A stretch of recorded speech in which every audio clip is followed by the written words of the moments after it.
Hai, Assalamualaikum. Allahumma salli ala sayyidina Muhammad. Allahumma salli ala sayyidina Muhammad. How are you doing? Salam Jumaat. Salam jam 6. InsyaAllah kita akan bersama hari ini dengan Dr. Har, bercakap berkaitan dengan malu, perasaan malu insyaAllah. Hai Huda, Assalamualaikum. Hai Nashrah, Assalamualaikum. Hai Iya. Hai Syuhada. Waalaikumsalam awak. Alright, we have also Mr. Spek. Waalaikumsalam. Zlam, hai. Surifi, Masya Allah nama. Hai. Hai Dina, Assalamualaikum Dina. Harnita, Waalaikumsalam dari Malaysia. Kita pun dari Malaysia juga insyaAllah. Salam dari Singapore. Waalaikumsalam, Waalaikumsalam. Allahumma salli ala sayyidina Muhammad. How are you guys doing? Okay ke tu? Waalaikumsalam Hasmin. Waalaikumsalam Lia. Waalaikumsalam Syuhada. Waalaikumsalam Anaraf. Waalaikumsalam Zawati Sai. Waalaikumsalam Ia from Singapore. Assalamualaikum Kak Fatin. Saya ada DM Kak Fatin. Nanti tengok ya, insyaAllah, dengan izin Allah. Alright, annyeonghaseyo. Masya Allah. Okay, sekejap ya. Allahumma salli ala sayyidina Muhammad. Okay, hari ni guys, kita nak bercakap berkaitan dengan bersama dengan Dr. Khan. Assalamualaikum Kak Lin. By the way, tadi hai, Assalamualaikum Dr. Khan. Waalaikumsalam warahmatullahi wabarakatuh. Okay. Alhamdulillah. Dr. Khan, boleh dengar suara Fatin dengan jelas tak Dr. Khan? Alhamdulillah, jelas sangat. Alhamdulillah. Alhamdulillah dengan izin Allah. Fatin actually baru habis meeting, so minta maaf saya kalau background kereta. Gitu ya. Okay, tak apa. Dr. Han pun nak kena baiki sikit ni. My stand ni Sat. Okay, so dah habis dah raya kan, kita dah beraya. Ni sekarang ni insyaAllah dah start kena bersedia pula untuk bulan haji pula ni kan, insyaAllah.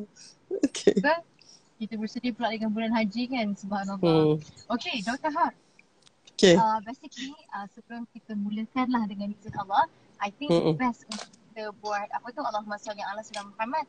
Kita baca Al-Fatihah dulu Dr. Har. Is it okay? Betul? Yes, please. Alright. Bismillah. Okay, jom semua kita baca Al-Fatihah ya. Bismillahirrahmanirrahim. إياك نستعين اهدنا الصراط المستقيم صراط عليهم غير المغضوب عليهم. Alright, Dr. Ha. Mungkin kita punya topik hari ni, by the way, yang you guys yang masuk ni, insyaAllah the topic that we are going to discuss today is about sifat malu. Ada rasa sifat malu lah dengan isi ya. Just nak bertanya lah kepada Dr. Ha. Actually, sifat malu, why kita kena adakan di sini? Okay. Alright, terima kasih Fatin. Alhamdulillah, sekarang ni kalau misalnya rindu suara Fatin, of course selain daripada tengok TikTok ke ataupun IG live ni, boleh dengar dekat Zayan. Kan je, Alhamdulillah. Dan so Dr. Han rasa mungkin tanggungjawab untuk Fatin sentiasa datang dengan isi kandungan dan antipati yang segar tu, ya? Malar hijau dia panggil, evergreen tu sangat perlulah. Dan I can imagine macam mana Fatin memang kena banyak membaca kan, banyak ni. Jadi Dr. Har mungkin ambil sikit apa orang kata tanggungjawab untuk bagikan topik-topik yang mungkin kita kena bincang ya, dan antaranya tentang malu ni. Sebabnya okey, Dr. Har ada satu usrah sekali tu, setiap usrah ada taujihat ya, ataupun macam nasihat-nasihat macam tu. So we all choose the topic malu kan, sifat malu. And then kebetulan pula kalau mungkin siapa yang melihat dalam wacana Quran dalam Facebook World Quran Hour hari Rabu baru ni 5.30, Dr. Har bersama dengan Ustaz Syamsul dari USIM dan perantaranya Ustaz Hafiz cakap tentang malu, perisai iman yang hilang. Jadi tajuk tu memang mungkin kita tak banyak sangat dah cakap pasal malu ni. Mungkin sebab kita rasa tajuk tu mungkin dah biasa dengar. Jadi mungkin hari ni kita mulakan dengan apa? Definasi dulu. Kan kalau dengan Dr. Hari kena start definasi dulu sebab supaya kita semuanya on the same page kan. Jadi apa yang malu yang Dr. nak cakap ni kita sama juga dengan malu yang Fatin faham ya, ataupun mungkin kalau kita faham malu tu lain-lain tu, yang doktor nak cakap ni tentang apa yang doktor takrifkan ni. Malu ni dalam bahasa Arabnya ni al-haya, kan? Pernah dengar al-haya, yang sebenarnya datang daripada perkataan al-hayah, ya, kehidupan. Jadi kalau ikut huraian Ibn Taymiyah yang doktor baca tu, dia al-haya atau rasa malu, sikap malu adalah tanda kepada hati yang hidup. Hati yang hidup. Dan maknanya kalau kita dah kehilangan rasa malu tu, maka maknanya hati kita sebenarnya sakit lah. Hati kita mungkin, kita tak mahu kalbu kita tu kalbul mayit, hati yang mati pun. Jadi dan malu tu kepada siapa? Malu ni dia ada 3 level. Malu kepada Allah, malu pada manusia lain, dan malu kepada diri sendiri. Jadi bila Dr. Har rasa daripada itu saya pun Fatin, kita dah boleh melihat kepada aspek sama ada hati kita ni masih hidup lagi ataupun dah mati sebenarnya, dan kita ni malu dengan siapa sebenarnya. Okay? Dan malu itu sebenarnya kalau kita lihat lagi dari sudut penerangannya, mestilah malu untuk melakukan sesuatu pelanggaran kepada perintah Allah. Malu untuk melakukan perkara yang Allah tak suka, dan malu untuk tidak melakukan perkara yang Allah suruh kita buat. Jadi pernah kan agaknya Fatin, kita sebenarnya bukan nak sangat buat tu, tapi kita malulah dengan, katalah yang minta kita buat tu cikgu kita kan, yang sangat banyak jasanya dengan kita contohnya kan. Lepas tu dia kata, Fatin boleh tak buat satu task ni lah contohnya. Fatin sebenarnya tak nak sangat buat, tapi sebab malu dengan dia kan, malu dengan kebaikan dia kan, kita rasa tak sampai hati nak kata dia tu, maka kita pun buat contohnya. Jadi perasaan malu itulah sepatutnya yang menjadikan satu indikator sama ada hati kita, jiwa kita ini masih hidup atau tidak. Okey. Jangan samakan malu tu dengan segan. Ini satu lagi. Beza dia apa tu Dr. Ha? Okey, dalam bahasa Arab tu Dr. Ha, dia khajal. Maksud dia ni segan ni makna malu yang tak bertempat ni. Fatin. Maksud dia tempat yang tak patut malu, dia malu. Malu nak bertanya. Tu yang dalam peribahasa kita, malu bertanya sesat jalan. Kan? Malu nak tanya kan. Lepas tu malu nak tuntut ilmu. Malulah semua orang ya. Orang dah muda-muda, saya dah tua dah, malulah nak pergi, dah malu. Itu segan yang tak kena tempatnya lah. Okay? Malu nak menegur siapa orang, sedangkan itu membawakan kepada apa yang disarankan oleh Rasulullah kan, sebarkan salam. Malu nak bagi salam. Sebab apa? Sebab apa malu nak bagi salam? Sebab malu nanti kalau orang tak jawab. Dia sebenarnya kalau bagi salam ni, orang yang tak jawab tu masalah dia kan. Kita punya masalah bagi salam saja, tapi of course lah dia perlukan confidence yang tinggi lah untuk berani memberikan salam dan seterusnya. Jadi malu ini bukanlah maksudnya kita orang kata malu daripada melakukan perkara yang baik tu. Malu di sini adalah malu untuk melakukan maksiat, malu untuk melakukan pelanggaran, malu untuk melakukan perkara yang bertentangan dengan apa yang Allah nak. Tu dia yang Dr. Han berhenti kat situ dulu, malu ni. Okay. Alright, wah, Dr. Han. Walaupun Dr. Han kan baru cakap pasal malu, but it's almost like one page already. Kata ni Dr. Han rasa satulah ya, you punya suka sangat pada ilmu, suka sangat pada kecintaan kepada pengetahuan itu, dilihat dengan catatan tu so sangat ni, so Dr. doakan mudah-mudahan dengan tu makin bertambah lagi lah ilmu pengetahuan Fatin insyaAllah. Okay. Dan bertambah lagi sifat malu, subhanallah kan, sifatlah Dr. Ha, subhanallah. Okay Dr. Ha, tadi Dr. Ha kita tahu kita ni bukan siapa-siapa, kita tahu kita ni taklah hebat mana, taklah pandai mana kan. So mungkin dengan catatan knowledge ni, subhanallah, dia bolehlah sedikit bantu diri Fatin ni. Okay, Dr. Ha, mungkin kita nak go to the next question Dr. Har. Tadi kita dah faham pasal what is the idea of malu and apa itu malu sebenarnya. Now, boleh tak kalau Fatin nak tanya, macam dalam Islam itself, ada tak tentang hadis yang cakap pasal malu? Mungkin daripada hadis tu, dia buat kita rasa macam lebih motivate untuk instill rasa malu. And satu lagi hadis, and macam mana sebenarnya nak adakan sifat malu tu, sebab macam okey, malu datang daripada iman. Habis tu macam mana tu ustazah pula doktor dengan ni. Ya, ya. Okey. Alhamdulillah kan. Tu satu kalau orang panggil ustazah dah tak ada susah hati dah sebab aku ustazah ni kan jadinya. Okey. Alhamdulillah kalau nak dapatkan penerangan yang lebih lanjut daripada asatizah tu kan boleh tengok yang bacaan Al-Quran tu, sebabnya Ustaz Syamsul kat situ dia ayat yang dibacakan untuk bacaan Al-Quran itu adalah surah Al-Qasas, ya, iaitu ayat yang ke-25. Kan Al-Qasas, dan ini mungkin latar belakang ceritanya tu adalah ketika kan surah Al-Qasas tu bermula dengan cerita Nabi Musa alaihissalam ketika bayi yang dihanyutkan ya dekat Sungai Nil. Lepas tu bila dia dah besar, dia dah dewasa, yang dia tak sengaja tumbuk seorang tu, lepas tu orang tu mati. Jadi dan ini adalah cerita yang ketiga, iaitu apabila dia pergi lari daripada tempat takut dicari oleh kerana membunuh tu, maka dia menuju ke negeri Madian kan. Jadi itu ayat 22. So apa yang ayat yang dibacakan tentang malu ini adalah ayat yang ke-25, yang mana yang ini adalah Dr. bacakan sikit ni. Auzubillahi minasyaitanirrajim. Faja'athu ihdahuma tamshi 'ala istihya' qalat inna abi yad'uka liyakhziyaka ajra ma saqaita lana, hingga akhir ayat.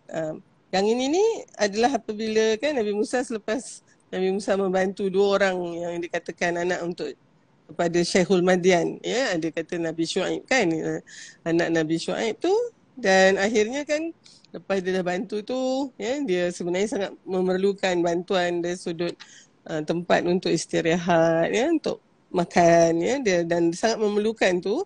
Dan ketika itu ayat 25 itulah datanglah kepada Musa salah seorang daripada kedua perempuan itu, perempuan yang dibantunya tadi itu, berjalan dengan malu-malu, dengan tersipu malu. Jadi istihya itu digambarkan sebagai satu bukan hanya dari sudut kata-kata tetapi juga dari sudut perbuatannya. Jadi di situ menunjukkan bagaimana kehalusan budi dan tata kerama tu yang digambarkan tentang seorang wanita itu. Dan tentu sekali dia sebenarnya dia nak jemput Nabi Musa itu untuk pergi balik ke rumah dia. Bapa dia panggil sebab tadi dah bantu dia. Jadi di dalam Al-Quran dirakamkan peristiwa istihya ini, itu haya ataupun malu itu sangat penting lah, khususnya dalam konteks hubungan, dalam konteks kita punya interaksi antara khususnya sesama manusia ni, dan sangatlah dilihat di sini adalah antara hubungan lelaki dengan wanita, yang bukannya mahram begitu kan. Jadi sifat malu itu adalah satu sifat ketinggian. Jadi itu satu, itu Al-Qurannya. Kalau hadisnya macam-macam kan.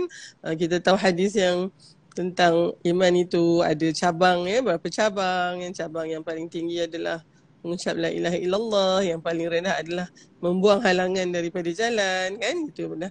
Dan dalam hadis tu disebut haya itu adalah sebahagian daripada cabang iman. Jadi kalau kita tengok banyak tu, daripada setinggi-tingginya kalimah syahadah hinggalah kepada membuang halangan daripada jalan, tapi yang disebut secara spelling out dia adalah al-haya, malu. Jadi dia menunjukkan bahawa malu itu sangat penting. Dan kalau kata ada satu lagi hadis yang Dr. baca tu, minta maaf Fatin, Dr. tak dapat nak quote lah hadis nombor berapa daripada sahih mana tu, mungkin Dr. tak orang kata tak dapat nak kuasai lagi yang tu. Tapi ada hadis yang mengatakan setiap agama itu ada akhlaknya, dan akhlak untuk Islam adalah malu. Jadi yang tu. Ada satu lagi, kalau kita lihat bahawa Rasulullah pernah kata mesej nubuah ni, mana setiap Nabi dan Rasul yang diutuskan Allah itu membawa satu mesej nubuah, yang mana kalau kamu tak malu, buatlah apa yang kamu suka. Dr. Han sangat terkesan dengan ni agaknya Fatin. Dr. Han all the Nabi, tak tahu yang berapa ribu orang dan Rasul yang kita tahu 25 itu, intipatinya adalah membawa manusia supaya beriman dengan Allah satu. Ya. Bukan hanya beriman dari sudut ketuhanan Allah tu, makna Allah tu memang siapa cipta ni? Allah. Siapa cipta itu? Allah. Itu dalam konteks rububiyahnya semua orang tahu, ya. Walaupun ada orang yang tak, even itu pun dia tak mengakui, tapi kebanyakannya dia tahu ada Tuhan. Kita pun kalau tengah tersepit macam tu, oh my God, dia datang keluar oh my God tu. Ya, jadi sebab tu memang setiap manusia ni kalau dia secara logik berfikirnya kan, dia tahu bahawa mesti ada pencipta ni. Takkanlah kot semua benda ni konyong-konyong saja terjadi. Tapi ya, tak cukup dengan hanya mengakui ketuhanan itu, tapi kita mesti juga mengakui ketuhanannya tu, ilahiyah Allah tu, maknanya uluhiyah, ya, bahawa Allah itu sebenarnya bukan hanya mencipta kita, tapi dia juga berikan kita panduan, ya, yang ini boleh, yang tu tak boleh, ya, dia menyusun atur alam ni, dia memberikan kita tanggungjawab, dan untuk tu, ya, message yang penting adalah malulah dengan Allah ni. Kamu tak malu ke? Allah yang bagi kamu makan. Allah agaknya Fatin, bila dah cerita ni, dah terbaca salah seorang ulama, nama dia tak ingat namanya lah, tapi kan diceritakan bahawa dia setiap kali solat, habis solat tu dia akan tutup muka dia dan teresak-esak menangis. Bila anak murid dia tanya kenapa, setiap kali lepas solat dia kata dia rasa malu sangat dengan Allah disebabkan oleh sikitnya lah syukur dia kepada nikmat yang begitu banyak Allah bagi. Allah, rasa macam kita ni kan, dah lah tak syukur satu, kemudian tak cukup-cukup aja. Tiga, asyik komplain aja. So, kita ni tak tahu malu sungguh lah kan. Kalau sedang cerita tak sedia diuntung. Jadi oleh sebab tu, saya rasa kadang-kadang tu kan kalau kita nak buat sebarang pelanggaran, itu tapi ke hati kita kena hati yang hidup agaknya kan. Fatin, kalau hati yang mati ni dia akan buat aja. Untuk tu Dr. Har, apa lagi hadis dia, ya, banyaklah hadis-hadis ni tentang malu tu, ya, dan Dr. Har rasa macam kita ni agaknya, itulah tadi, kalau tak malu buatlah apa saja yang kita nak. Okay, so mungkin ya dalam konteks ni kalau kita lihat tadi tiga tadi, malu dengan Allah, malu dengan orang ramai, yang itu tu mungkin kita memang malulah dengan orang kan, tapi itulah kadang-kadang malu kita tu tak tempat pula, ya. Dan malu dengan diri sendiri. Malu dengan diri sendiri ni maknanya macam, khususnya kalau kita tahulah kan kita ni apa dosa yang kita buat kan. Agaknya kan kita malulah kan. Kamu ni agaknya, apa dia dosa? Dosa adalah benda yang kita tak nak orang tengok. Ya? Dosa adalah benda yang menyebabkan hati kita berkocak begitu kan. So agaknya kan kita kata bila kita berdialog dengan diri, bukan nak merendahkan diri, ni bukan over criticizing yourself sampai akhirnya menjadi self destruction pula. Yang itu kita dah pernah bincang kan Fatin, tapi ini adalah lebih sebagai muhasabah, wahai diri, macam ada lagu apa, Selimut Putih kan, kan dia punya lirik tu. Janganlah mahu disanjung-sanjung, engkau digelar manusia agung, sedarlah diri, tahu diuntung, ya. Sebelum masa kerenda diusung. So dia jadi macam satu peringatan yang sangat efektif sebenarnya kan. Malulah dengan Allah tu. Malulah dengan malaikat yang tengok ni. Malulah dengan Allah kata kamu ni aku bagi semua dah ni, tapi nak sembah aku pun kamu tak nak. kita rasa malu. Jadi so mudah-mudahan sifat malu itu menjadikan kita, ya, antara dia kalbu tu dia ada tiga kan, kalbun salim, kalbu yang sejahtera, yang hidup. Lawannya kalbun mayit, dan ada yang ketiga ni, kalbun marid. Kalbu yang sakit ni Fatin. Kalbu yang sakit ni lah tempatnya sifat mazmumah. Ya, semua ni lah, ya, semua sifat mazmumah, bangga diri, takabur, sum'ah, ya, riak, semua ni. Ya. Kalau misalnya hati yang kalbun mayit tadi, itulah dia, tak malu, buat je apa saja. So yang kita nampak kadang-kadang bila manusia ni dah hilang malunya, dia jadi lebih hina daripada haiwan. Kan? Jadi Allah, Dr. Han bercakap ni pun rasa hati tu aduh meruntun betul. Kan? Dan mungkin disebabkan oleh ada satu lagi, iman dengan haya ni, dengan malu dia seiringan. Bila satu ada, satu lagi ada. Bila satu lagi tak ada, satu lagi pun tak ada. Ini pun hadis juga. So itu sangat penting lah. Dia macam kembar siam. Kembar siam yang melekat betul, yang tak boleh nak dipisahkan tu. So kalau kita ada iman, maka malu itu insya-Allah menjadi sifat kita juga. Dan insya-Allah kalau kita ada sifat malu, insya-Allah iman tu pun akan lama juga adanya di hati kita. Tapi bila malu tu hilang, iman pun hilang. Bila iman hilang, malu pun hilang. Cukup kot agaknya banyak tu dia punya dos Al-Qurannya dengan hadisnya tentang malu tu. Wallahualam. Malu tu dia seiring dengan iman Dr. Han. Kalau malu tiada, maksudnya tak berlangsung sifat malu, maka maksudnya I would say iman pun berkurangan lah. Okey Dr. Han, itu berkaitan dengan apa namanya, Allahumma salli ala sayyidina Muhammad, itu berkaitan dengan malu itu sendiri lah. Okey. Yeah. Okey, saya tak dengar pula. Okey. Okey, boleh dengar. Dengar suara Fatin, insya-Allah. Okey, dah. Alhamdulillah dengar. Okey, alhamdulillah. Okey, Fatin just nak bertanya kan, macam mana kita nak dapat sifat malu tu? Macam yes, we have know all the benefits of having al-haya, and then dia berkaitan dengan iman. How to get that dengan izin Prof. Mungkin itu ada antara persoalan yang I need to improve my rasa malu. Macam mana tu? Macam okay. Ini jawapan Dr. Har secara spontan ni, kalau mungkin ada yang cadangan yang baik lagi kan, mudah-mudahan Fatin pun boleh dapat juga. Tapi sebab dia bila disandarkan dengan iman tu, jadi maka kita mungkin kena meningkatkan iman kita, kesedaran kita bahawa Allah sentiasa melihat kita. Dengan sendirinya malu tu pun juga akan menebal juga, kan? Jadi maksud dia macam apa dia dan iman tu naik turun. Jadi oleh sebab tu agaknya kita pun tengok kualiti malu kita pun ada masa kita sangat menjaga, ada masa kita terlepas juga kan, ya. Dan oleh sebab tu dalam konteks ni Dr. Han rasa kalau kita hanya setakat ni malu dengan manusia saja, tidak betul-betul malu kerana Allah atau malu dengan Allah, maka di situlah nanti especially sekarang ni kita Dr. Han nak bawa pula lah dengan SOCMED ni pula dengan adanya dunia maya ini, so kita seolah-olah kehilangan rasa malu. Yang ni dipanggil sebagai online disinhibition effect, ODE, online disinhibition effect, atau dalam bahasa Melayunya Dr. Har terjemahkan kesannya halangan dalam talian. Maknanya kita kalau dekat face to face dalam alam fizikal ni takkan buat macam tu, Fatin. Tak berani nak buat macam tu. Tak berani nak cakap macam tu kasarnya.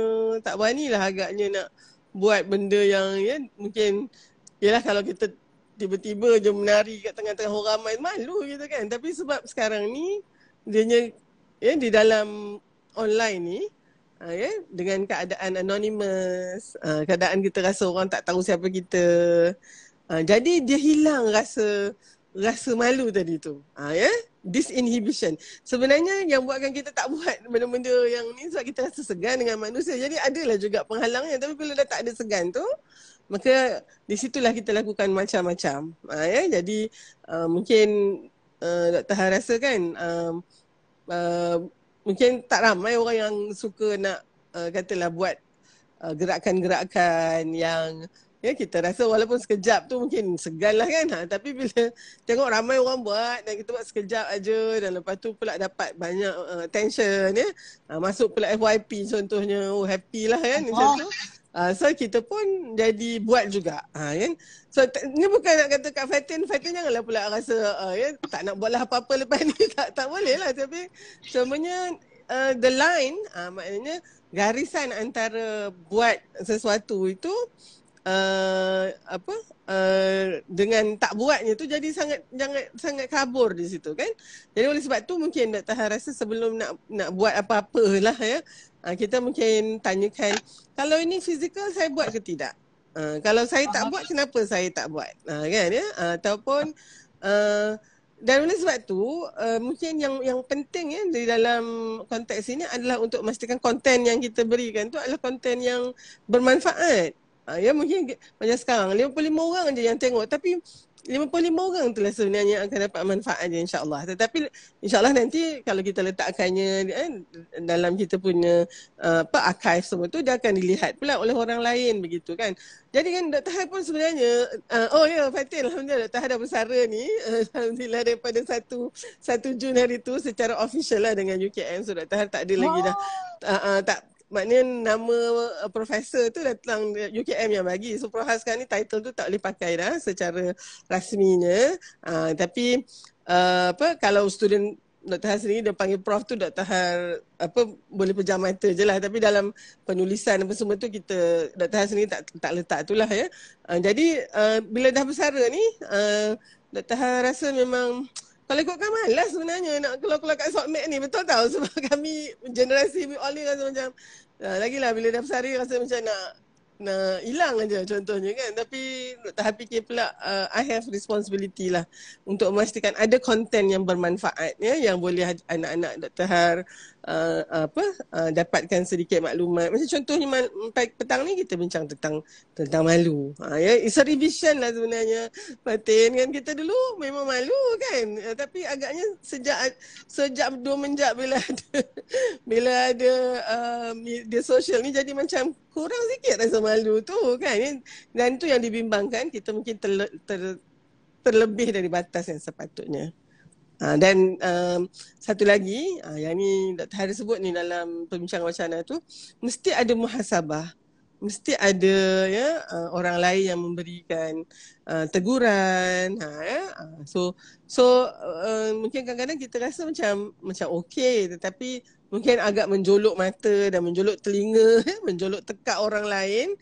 Dia mungkin boleh memberikan, dan orang-orang ini especially orang-orang yang rapat dengan kita. Tapi ada pula ya, bila kita dah hilang malu tu dan bila ditegur, dia kata itu awak punya pasal lah, saya nak buat juga. Kan? Jadi di situ tu antaranya mungkin disebabkan rasa malu tu sudah menipis lah. Kan? Jadi yang itu kita bimbang tu kan, kala sebenarnya begini, bila ada orang menegur, teguran ni pula dia ada 2. Satu dari sudut maklum malas, feedback. Satu lagi dari sudut criticism, kritikan. Ada beza. Kritik adalah memang niatnya oleh orang yang mengkritik kita tu nak menjatuhkan kita. Dan maklum balas sebenarnya adalah untuk membantu kita menambah baik. Kan? Dan selalunya benda yang maklum balas ni dia ada di situ feedback ni, dia ada feed forward. Lepas ni nak buat macam mana? So kita ada orang kata lesson learn. Tapi kerana kritikan, kita tengok orang yang mengkritik kita tu memang dia akan melihat segala kesalahan kita, dia akan ungkit. Tujuannya memang nak merendahkan kita. Jadinya pada pandangan Dr. Han ni, untuk nasihat untuk Fatin, untuk Dr. Han juga, kita ni bila dah orang kata berani-berani sangat nak bagi-bagi konten ni Fatin, kita kena terimalah ya. Ada yang suka, ada tak suka. Ya, takkan semua orang suka. Kita pun Fatin ada kita tak suka orang kan. Dr. Han sangat realistic on that. I don't expect people to like me. I don't like everyone juga kan. Ada orang yang Dr. Han memang tak suka. So nak buat macam mana kan. Kalau tanya Dr. Han kenapa tak suka, orang tu tak tahu. Dia tak suka. Jadi so kita kena terima hakikat tu. Dan Dr. Han selalu kata kalau peribahasa Melayu yang sangat indah ni, kalau takut di lambung ombak, jangan bermain di tepi pantai. Jangan berumah di tepi pantai. So kita ni Fatin bila kalau kita takutlah nak dilambung dengan trolling ke ataupun lah ya, kadang-kadang kita ingat kita tak masuk macam tu, tetapi orang panggil, orang anggap macam tu kan. Jadi janganlah berani nak masuk dekat SOCMED ni. Tapi kalau misalnya kita dah buat, so kita kena tunggu je lah ya, tunggu. Dan tapi bila orang memberikan feedback, kita memang kena kena bersikap objektif, adakah ini feedback, maklum malas, atau adakah ini kritikan. Okey. Dr. Han punya pengalaman Dr. Han beginilah ya. Dia kan ikut mindset kita, ikut kerangka fikir kita. Ya. Setiap kali teguran itu kita boleh ambilnya sebagai kritikan atau kita boleh ambil dia sebagai maklum malas. Kan? Kalau mindset kita ni mindset yang terkunci, dia terbelenggu, the fixed mindset, dia akan lihat semua ya, teguran itu semuanya kritikan. It is bertujuan untuk merendahkan dia. Sedangkan di situ mungkin ada feedback. Orang yang bagi feedback tu pun dia rasa kritik dia juga. So dia tak mau terima. So yang tu saya cakaplah apa nak cakap pun saya tak peduli pun. Maka kalau dia ambil sikap begitu, terlepaslah dia daripada teguran-teguran yang sangat bermanfaat. Tapi kalau orang tu berfikiran mindset yang terbuka pula, ni selalu Dr. suka dengan Fatin ni, kadang kita start with one topic, dia end up with another topic juga. So dalam konteks ni, kalau misalnya ya, orang yang punya kerangka fikiran yang bercambah, ya, yang dinamik, yang kita kata berkembang ni, ya, dia akan melihat kritikan tu pun dia boleh flip untuk jadi feedback. Orang yang kritik tu memang dia tahu orang tu memang kritik dia, memang nak kau rendahkan dia, tetapi disebabkan oleh kerangka fikir yang bercambah ni memanglah sakit kan, tapi dia kata betul jugalah orang tu betul teguran tu. Okeylah, saya ambil tu sebagai maklum malas. Dan pada pandangan Dr. Har kan, Fatin, ini pengalaman orang yang mungkin 30 tahun tua lagi dari Fatin kan. So Dr. Har rasa that is the best way to handle your critics. Maksud dia kalau ada orang yang memang mengkritik aja dia bukannya nak baiki kita ya, memang nak kritik lah, memang nak condemn, kita bahasa kita nak condemn lah kan. So kalau kita ada kerangka fikir yang bercambah tadi, kita akan terima kasih kat dia. Kata terima kasihlah bagikan ya maklum balas macam tu. Saya perlu sangat sebenarnya untuk maklum balas ni. InsyaAllah saya cuba baiki. Oh, dia punya sakit hati lah tu Fatin. Dia tujuannya nak sakitkan kita kan. Tiba-tiba kita pula dengan mindset kita ni, kita kata thanks for that. Lepas tu dia takkan kritik you lagi lah. Sebab dia tak dapat apa yang dia nak. Dia nak kita terjatuh, terjelepuk, tersepuk kat situ tu kan. Tak boleh nak bangun lagi. So dia happy lah kan. Itu sebab tu tujuan dia. Tiba-tiba dia bagi maklumat tu lagi tinggi. Kita ya meluncur dan kita terbang. Oh, dia kata okay lah, I leave this person alone. That is actually how you deal with bullies lah ya. Sebab bully ni selalunya dia akan apa pun dia akan kritik you juga, atau dia akan rendahkan you juga kan. Okay. So itu mungkin lari sikit daripada tajuk malu tadi, tapi Dr. Han rasa macam tadi itulah iman kita memang kena jaga, kita kena sentiasa sedar, sentiasa kita punya mindfulness tu, sentiasa tahu Allah melihat kita. Kalau tak malu dengan orang pun malu dengan Allah lah kan ya. Seganlah nanti apatah lagi Allah tahu semua ni. Jadi kita malu kan. Dan keduanya kita buka sepenuh ya ruang untuk maklum balas daripada orang lain. Jadi oleh sebab tu kita bolehlah memperbaiki diri kita and not embarrassing yourself or humiliating yourself ya. Sebabnya malu ni sebenarnya dia ada kaitan dengan itulah ya. Maka maruah kita kan kadang mungkin tercemar ya, ataupun nama baik kita juga bukan nama baik kita juga, kadang-kadangnya nama baik keluarga kita, semuanya tu akan terheret sama. Wow, subhanallah Dr. Har, Fatin dapat banyak sangat ilmu berkaitan dengan malu. Fatin rasa kan guys, ni macam ni pendapat Fatin lah ya. Bila Dr. Har bagi topik Fatin, contohnya macam WhatsApp Fatin to discuss certain topik, memang Fatin rasa setiap topik yang Dr. Har bagi tu adalah untuk diri Fatin tau. So macam the moment bila Fatin nak live dengan Dr. Har, itulah moment yang Fatin sangat bersyukur sebab Allah macam tegur Fatin directly menerusi live yang ataupun konten yang Dr. Har beri. So dengan izin Allah, Fatin nak cakap something lah Dr. Har. Thank you very much. Itu besar sangat kat diri Fatin lah. Subhanallah. Allahu Akbar. Alhamdulillah. Itu tanda Allah sayang kan Fatin. Sebab kita ni itu sebenarnya tanda bila Allah nak kita lagi baik tu kan, Allah akan lorongkan semua-semua ni kan. Dan masa tu kita tahulah bahawa sebenarnya Allah is watching. real time.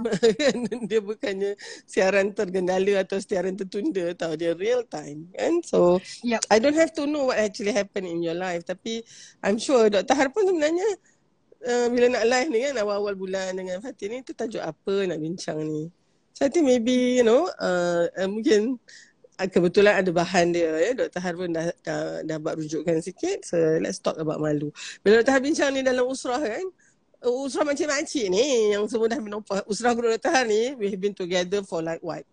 Maybe 8-9 years dah. You know, sebelum tu semua orang macam belum menopause lagi lah kan. Semua orang nanti kalau nak suruh baca Quran, orang ni tak boleh baca, orang ni tak boleh baca. Macam kita bergilir je lah kan. Sebab usrah kita ni tiap-tiap minggu.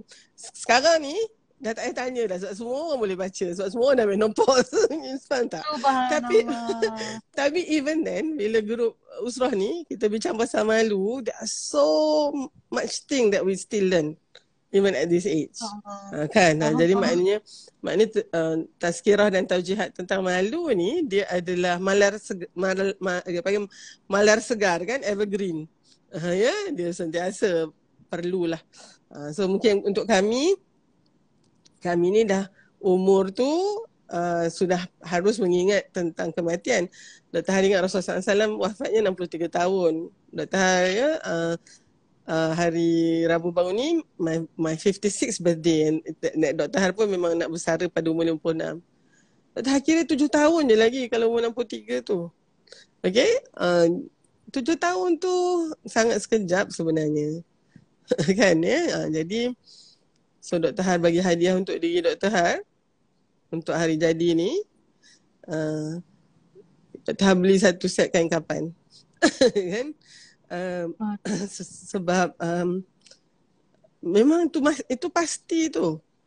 Macam benda tu sangat pasti kematian tu. Cuma kita tak tahu bila dan di mana dia nak jemput kita.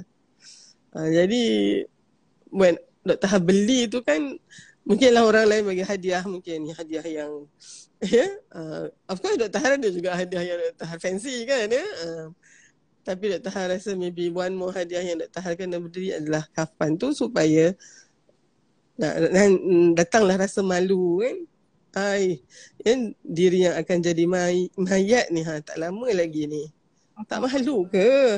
Masih lagi tak tahajud malam.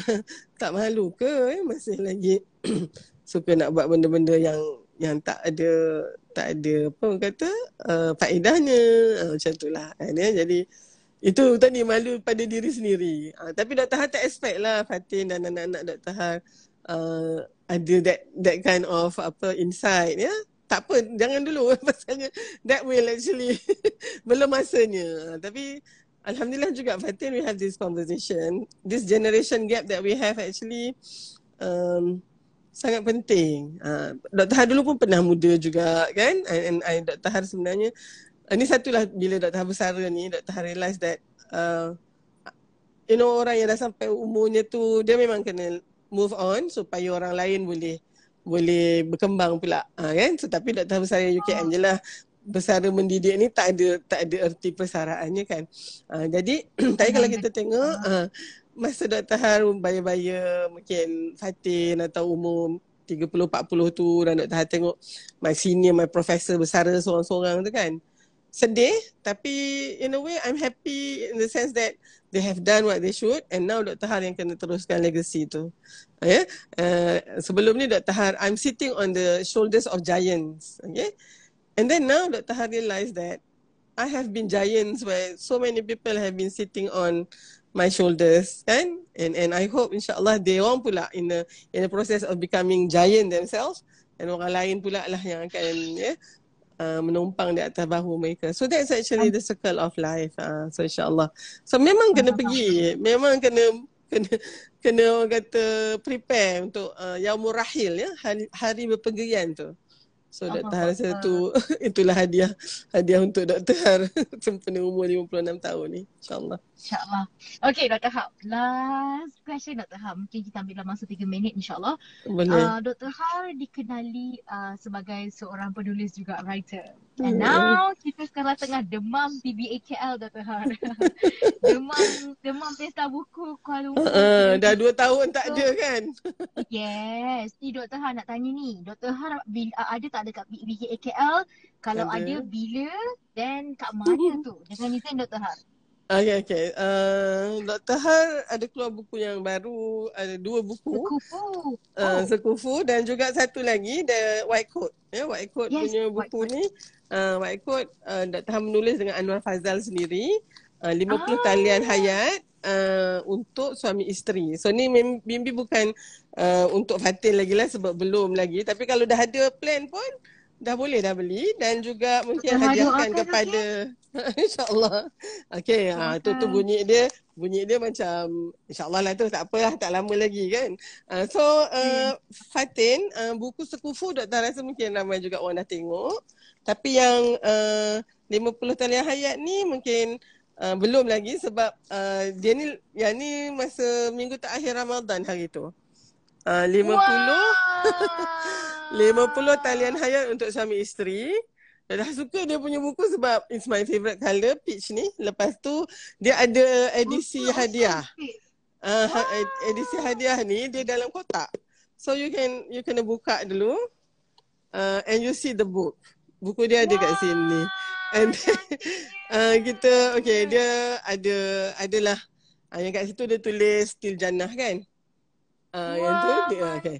So yang ni edisi hadiah Dr. Har bagi kat pengantin baru, happy sangat dia orang. So ni buku dia sebenarnya, edisi hadiah ni tak silap Dr. Har RM50 ke macam tu. Tapi kalau buku ni saja dia 30. So Dr. Har kata wow, kotak dia aja RM20 ke? I don't know now kan. Tapi anyway, dalam ni sebenarnya Dr. Har dah menulis dulu 50 talian hayat untuk isteri. So Dr. Har memang dah ada. Dia merupakan ada bookmark juga Dr. Har dia merupakan tips yang sangat simple saja. Ambil gambar dah tu. Ambil gambar, nak ambil gambar buku. Okay. So dia sebenarnya untuk completekan, Anwar Fazal kata suami pun perlu juga Prof talian hayat tu. Okay. So kita buat talian hayat daripada nombor 1 sampai ke 50. Yang nombor 1 ni Dr. Har bacakan, ikhlaskan niatmu menjadi teman hidup pasanganmu.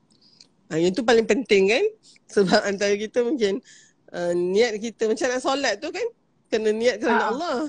So nak kahwin ni, sebab ni satu ibadah yang besar pun, kena niat kerana Allah juga dulu. Janganlah niat kerana sebab husband aku handsome, isteri aku famous, Insta famous, so dia kahwin. Tak boleh lah. Okay. So dekat sebelahnya pula adalah nasihatnya, pendek aja. Tu HH ni Halina Haliza, yang bawah tu AF Anwar Fazal. So kalau Dr. Har baca talian hayat nombor 1 ni, kita dapat Allah memilih yang seorang ini buat kamu daripada berjuta lelaki dan wanita di dunia. Pasti ada hikmahnya.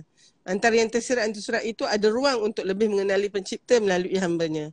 Selongkarlah rahsia Allah itu dalam kehidupan seharian bersama. InsyaAllah di situ kamu akan temui bahagia. Itu Dr. Har punya.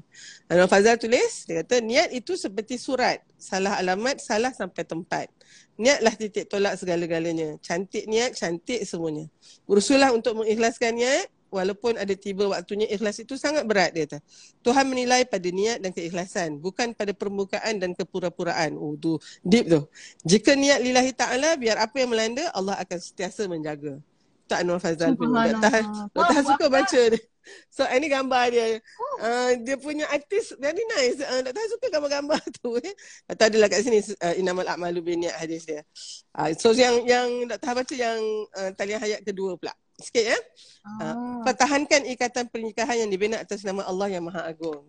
Sebenarnya kalau perasan, Allah mengharamkan zina dan menghalalkan perkahwinan. Kan ya? Jadi apa yang membezakan satu tu zina dan satu lagi perkahwinan adalah ijab dan qabul itu. Di mana dengan nama Allah itu, Bismillahirrahmanirrahim, dengan ijab qabul tu, Dengan nama Allah itulah Allah menghalalkan sesuatu yang haram sebelum tu. So itu yang Dr. Har kata, hanya dengan namanya apa yang asalnya haram antara kamu dan si dia menjadi halal dan dibolehkan. Genggam erat ukhuwah yang terjalin ini dengan penuh pasrah, tawakal dan kecekalan. Pertahankan selagi nyawa di kandung badan. Ya. Tuan Anwar Fazal kata, yang dulunya hanya angan-angan, akhirnya kini menjadi kenyataan. Allah kabulkan doamu yang meminta untuk dikurniakan peneman. Yang lebih membahagiakan ialah ianya dalam keredaan Tuhan. Yang halal itu sentiasa indah dan mendamaikan. Hargailah salah satu nikmat yang paling berbekas dalam sejarah sebuah kehidupan. So gambar dia, I love gambar dia. Dr. Har rasa macam Dr. Har dengan Ustaz Zul je gambar ni. So and for me agaknya Fatin, Dr. Har pun anniversary yang ke-31 semalam. So Dr. Har punya birthday 1st June, my anniversary is 2nd June. So when I was 25 when in 1991, my 25th birthday punya hadiah adalah Ustaz Zul, which I married the next day. So that was the best hadiah perkahwin, hadiah ulang jadi ulang tahun untuk Dr. Har. And on my second anniversary, 2nd June 1995, Dr. Har kahwin 1993. So 95 I got my Syifa. So Kak Syifa, anak Dr. Har tu lahir on my second anniversary, on the dot, 2nd of June. So Dr. Har celebrate birthday 1st June and anniversary 2nd June and birthday anak Dr. Har Syifa Hana. Tak habis lagi. 1995 2nd June I deliver my second one, Ahmad Sofwan Hanif. Tapi Allah ambil dia after 3.5 months. So every anniversary and birthday Kak Syifa, we'll never forget birthday Ahmad Sofwan Hanif. So Ahmad Sofwan Hanif kalau dia ada, he would be 27. Tapi dia dah ada kat syurga tu, Fatin, dan dia jadi motivasi Dr. Har dan Ustaz Zul untuk work very hard. Sebab ni we tak nak nanti Ahmad Sofwan Hanif cari Umi dengan Ayah, we tak sampai kat situ. Kan? So 2nd June, first and 2nd June is always very significant. So Dr. Har rasa talian hayat ni is something yang Dr. Har titipkan lah untuk you all semua. So this will be a very good hadiah perkahwinan lah sebenarnya untuk siapa-siapa ya. So bolehlah jumpa Dr. Har dekat Dr. Har punya sekufu punya sesi bertemu penulis dekat pentas utama, is on the last day, iaitu hari Isnin ni, pukul 2 petang ya, dengan Aiman Azlan. Lepas tu ada sesi meet and greet, tegur dan sapa, temu dan sapa dekat booth Reruai Iman Publication 3:15 to 4:15. Dan 5 to 6 tu Dr. Har dekat White Coat untuk promo yang ini pula. So Dr. Har rasa it's going to be a busy day for me, dan insyaAllah. Thanks Fatin. Dr. Har selalu rasa macam you don't have to sebenarnya tau, to have this IG with me, because I think memang niatnya bukan untuk hits and untuk viewers kan, bukan niat yang itu. Tapi Dr. Har rasa Dr. Har nak rakamkan ya, jazakillah khairan kathira atas kata kesudian Fatin tu. And you have been a very exemplary role model to your peers, and insyaAllah for that Allah will reward you, and insyaAllah. Okay, tu je agaknya Fatin. Dengan Allah Dr. Har, Fatin ni cuma, ya Allah, Fatin is like nobody. Allah yang tolong. Okay Dr. Har, sebelum kita nak end our session, jom kita ambil gambar Dr. Har senyum sikit. Fatin nak letak dekat cover Instagram Dr. Har. Okay, boleh. Okay, Dr. Har nak senyum, okay. Okay, 1, 2, 3. Okay, senyum. Okay, everyone yang dalam ni, okay, you guys can senyum as well. Alright, insyaAllah. Okay, thank you very much Dr. Har. InsyaAllah. Okay. InsyaAllah. Right. InsyaAllah. Kita jumpa next month. Fatin nak balik. Ya, Dr. Har, nanti hari Ahad ni Fatin pergi PBKL. I'm not very sure either I will be meeting you or not this Ahad. Dr. Har hari Isnin. So I will not be there Ahad. So Ahad Dr. Har ada something on. So I might miss you, you might miss me. Tapi tak apa. You can go to the booth lah to get the ni InsyaAllah. InsyaAllah. Okay. Fatin ada dekat Iman Publication untuk diorang punya program. Oh, good, good. InsyaAllah. Alhamdulillah. Okay. InsyaAllah, insyaAllah. Alright, apa-apa kita roger, Dr. Han. I think InsyaAllah. we end our conversation with tasbih kafarah and wala'as. InsyaAllah everyone, jom baca sama-sama subhanakallahumma bihamdika Subhanallah wa asyhadu an bihamdika la asyhadu an ilaha la illa ilaha illa anta astaghfiruka. Insana lafi khusr wa tawasaw bil haqq wa tawasaw bis sabr. Okay, jumpa lagi Fatin. Jazakillah anta. khair. Bye. Assalamualaikum Dr. Han. Waalaikumsalam warahmatullahi wabarakatuh. Alright, if you guys macam terlepas session dengan Dr. Har, boleh saja terus pergi ke Fatin Instagram. And Fatin akan letak dekat situ lah. Apa namanya, dia punya rakaman ni, insyaAllah. Bye-bye. See you guys. By the way, Fatin ada dekat PBAKL hari Ahad ni. Kalau you guys rasa macam nak join, InsyaAllah jomlah Fatin dekat booth Iman Publication. Dekat booth Iman Publication jam 5 petang. InsyaAllah Fatin akan moderate satu talk ni dengan Ustaz Syahri. InsyaAllah kalau you all free, jomlah sama-sama kita dengar talk tu. Because talk tersebut bercakap tentang Al-Quran. And that's, ya Allah, the thing that I really love. Masya Allah, jom sama-sama. Okay? Alright, bye-bye. Assalamualaikum everyone. Have a good day. And jangan lupa tak, sekarang ni apa tu orang kata after asar would be doa kita dimakbulkan, so you guys banyakkan doa. Okay, bye bye. Assalamualaikum.